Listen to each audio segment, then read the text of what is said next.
নমস্কাৰ বন্ধু বান্ধৱীসকল, আজি আকৌ অন্য এটা ভিডিঅ'লৈ আপোনালোকক সকলোকে স্বাগতম জনাইছোঁ। আজি মই বনাবলৈ লৈছোঁ কচ মাছ বইল।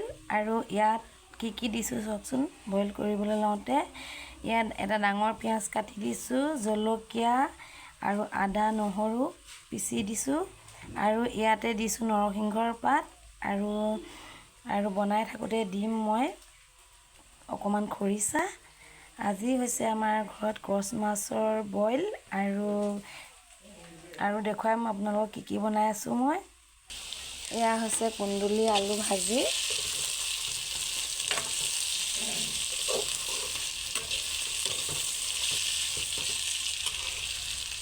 আৰু এয়া বনাবলৈ লৈছোঁ মচুৰ দালি আৰু ৰঙালাও আগ। বনোৱাৰ পিছত মই আপোনালোকক আকৌ দেখুৱাম। এতিয়া উতলি আছে কচ মাছখিনি মই যে বইল কৰিছিলোঁ, সেইখিনি ইমান ধুনীয়াকৈ এতিয়া উতলি আছে চাওকচোন। ইমান ধুনীয়াকৈ কচ মাছখিনি উতলি আছে। এয়া দেখিছেনে বাৰু, এইখিনি কিমান ধুনীয়াকৈ উতলি আছে কচ মাছখিনি। এতিয়া মই ইয়াতে দি দিম এইখিনি, যিখিনি মই খৰিচা দিম বুলি কৈছিলোঁ, পাহাৰীয়া খৰিচা হয়, আৰু ইয়াতে মই এতিয়া খৰিচাখিনি ঢালি দিছোঁ।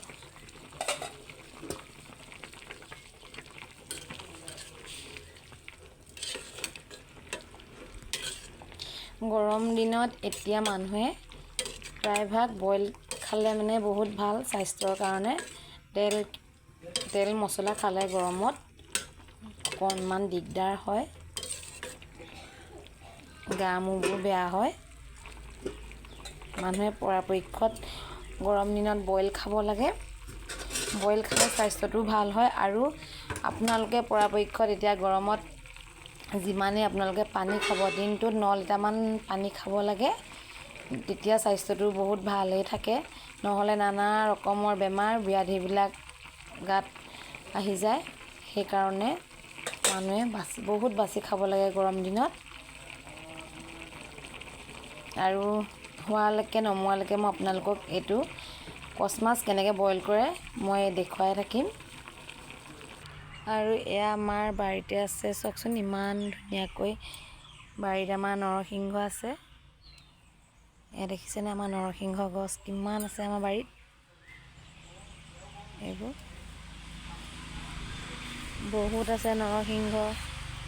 এইবোৰ এতিয়া দুডালমান ছিঙি চাটনি পিচিবলৈ নিব লাগিব। তাৰ আগত নৰসিংহ গুটি আপোনালোকে দেখিছেনে বাৰু। এইবোৰ নৰসিংহ গুটি কোলা হৈ আছে। আগতে আমি সৰু হৈ থাকোঁতে এই নৰসিংহ গুটিবিলাক ছিঙি খাওঁ। দেখিছেনে বাৰু, এইটো ইমান ধুনীয়াকৈ পকি আছে। সেইটো এতিয়া মই খাই দিওঁ। আৰু নৰসিংহ আগ দুডালমান মই ধুনীয়াকৈ ছিঙি লওঁ। আমৰ সৈতে চাটনি পিচিম নৰসিংহ আগ। দেখিছেনে ইমান ধুনীয়াকৈ নৰসিংহ আগ ওলাই আছে। এয়া নৰসিংহ আগ ওলাইছে, ধুনীয়াকৈ ছিঙি লৈছোঁ। এয়া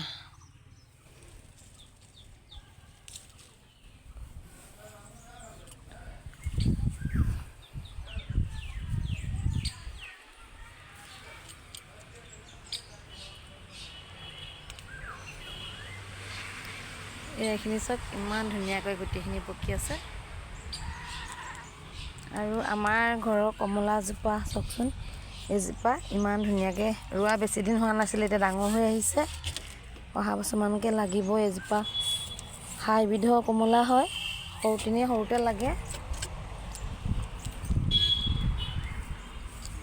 আৰু এয়া আমাৰ ঘৰৰ নেমু টেঙা লাগিছে, দেখিছেনে পানী চিনডেক্সটো কিমান ধুনীয়াকৈ টেঙা ভূঞে লাগিছে। এইবোৰ লাগি আছে। এজোপা ঘৰতে আমাৰ ফুল আছে চাওকচোন, পিয়ালি কিনাৰত ইমান ধুনীয়াকৈ ফুলি আছে। এজোপা ইমান ধুনীয়াকৈ ফুলি আছে এজোপা ফুল। এয়া ইমান ধুনীয়াকৈ বককৈ উতলিছে।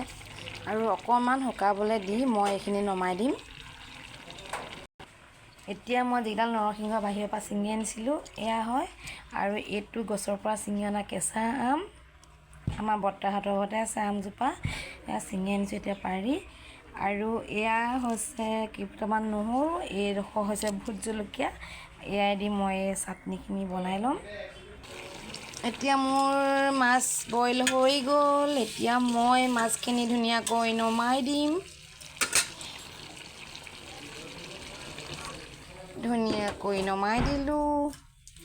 এতিয়া মই ইয়াতে দি দিম কুকাৰটো দাইল বনাবৰ কাৰণে। এতিয়া মোৰ এইখিনি হৈ গ'ল, আৰু মই ধুনীয়াকৈ এইখিনি নমাই দিলোঁ। এয়া চাওকচোন কি ধুনীয়াকৈ এয়া হৈ গ'ল, দেখিছেনে বাৰু? এয়া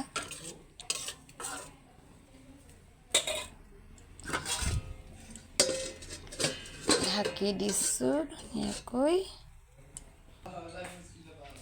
ফাইনেলি ভাত খাব হৈ গ'ল। এতিয়া এয়া ৰঙালাও আগ আৰু দালি বনাইছিলোঁ, আৰু এইপিনে কচ মাছ বইল, আৰু এইফালে কুন্দুলি ভাজি, আৰু এয়া চাটনি। এয়া আজি দুপৰীয়া ভাত খাব আমাৰ হৈ গ'ল। এতিয়া মোৰ ব্লগটো ইমানতে সামৰণি মাৰিছোঁ। ধন্যবাদ।